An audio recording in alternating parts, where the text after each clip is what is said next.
This is from page 598 from book 6, True Creations, chapter 1, The Significance of Creation. Section 3, Nature and the Lessons It Offers.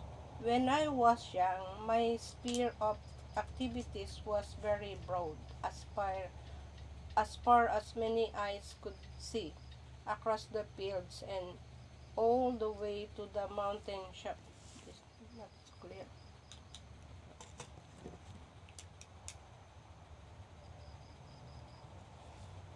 As far as my eyes could see across the fields and all the way to the mountain tops, there was nowhere I didn't explore. I had to go even over the mountains, seeing the morning sun peeking over the mountains. I would wonder what was out there, and so whatever I went, you would never find me sitting down to rest. In this way, my heart of faith was cultivated in the mountains and rivers of my hometown. I still remember the water, the trees, the land, and the spring breeze in my hometown. All these vivid memories live in my mind and heart. Even the dialogue with God that I experienced through my prayer, it is still vivid and clear. My childhood immersed in nature. When I was a child roaming through the mountains, I carefully observed every flower. There was no flower I did not know. I loved nature so much that I would forget to go home. Sometimes, after playing until sunset, I would fall asleep on the hillside, and my mother and father had to come and find me and carry me home. Even at midnight, it was what fond of nature. I could identify all the birds in the mountains. When a new migrating bird came to, I wanted to know what the male and female looked like, but at the same time, there were no books available about birds, so I had to follow these new birds and do my own research. All week long, forgetting meal times, I would wait until a bird appeared. Then I would follow in it until I found its nest. I would see its eggs and confirm, aha, this bird has this kind of eggs. My heart would not rest until I had satisfied my curiosity. Only then could it settle down. There was a big tree in front of our house. It was quite a large tree, and there was a magpie's nest in it. Once I knew the bird had laid its eggs, I really wanted to see the eggs. I could not rest until I saw them finally.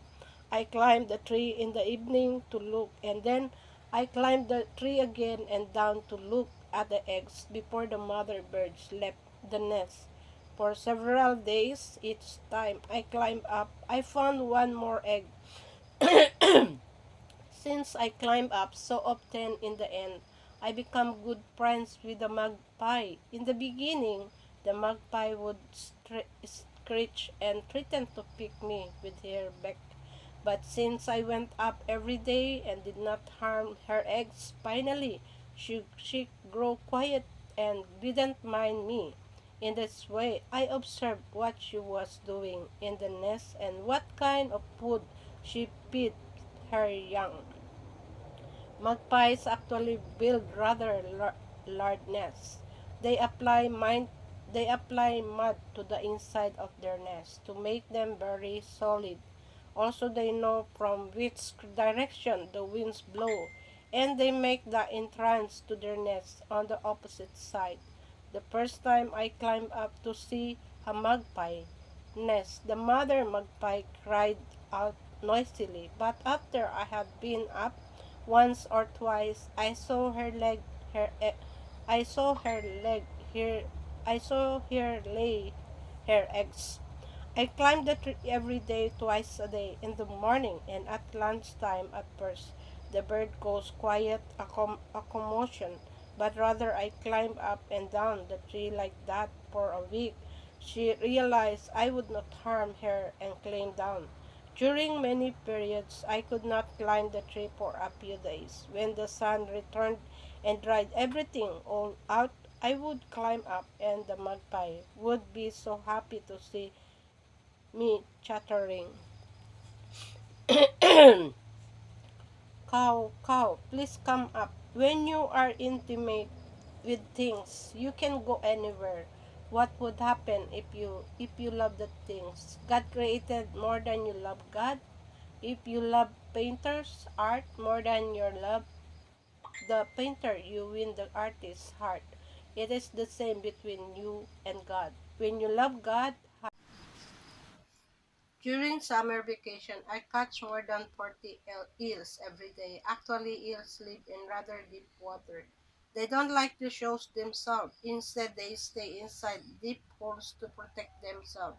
They feel safe and comfortable with their bodies covered in the hole.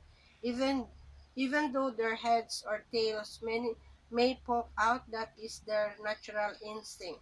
Their holes look something like crab holes, but I can tell at a glance it is an eel hole. I am an expert of that. When a hen is sitting on her legs to hatch them, she keeps her eyes wide open and keeps turning the eggs with her feet. By the end, she loses most of the white feather on her underside. That is how in that is how intently she focused on hatching her eggs. Do you think she would feel good or bad sitting like that for such a long time? I was so interested and curious about this when I was young that I look into the hen house every day. In the beginning, the hen tried to chase me away, but when I looked in 3 times every day, in the end, the hen just accepted it. When you watch a hen hatching her eggs, she is adamant about protecting them, as if saying, "No one can touch my eggs." I will never forgive that. The hen behaves like a queen with a great authority, and she will not forgive anyone who harms her eggs.